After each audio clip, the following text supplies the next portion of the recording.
जिक्र महबूब दा ओ कर दे जिना अपना आप गवाया है। इसे प्यार दा बार पहाड़ वर्गा किसे मर्द ने इसे नू चाया है।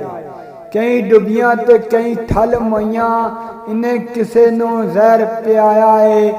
वेख आलमा इश्क दा रंग होनी अखां लहू दा मीना वरसाया है। अखां लहू दा मीना वरसाया है। तकदे तकदे रजदे नहीं जिना नाल महबूब दे लाई हुई है। ताज तख्त नू सुट के बैठ गए ने कुली यार दे बूए ते पाई हुई है।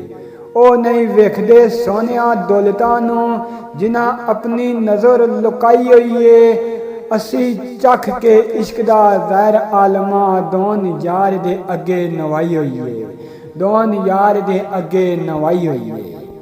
अकुल नू मोल नहीं दोहल उठे जिथे इश्क दा जा आगाज होया। पहले इश्क दा बन गया अस्ताना फिर कुन दा सी आवाज होया। नूरी नारी भी नहीं जे पहुंचे उठे जिथों तक है इश्क परवाज होया। अगों गल नहीं आलमा कहन वाली किवें यार थी यार हमराज होया। किवें यार थी यार हमराज होया। तूर उत्ते मूसा रोज जांदे एक दिन इश्क दी गल हला बैठे।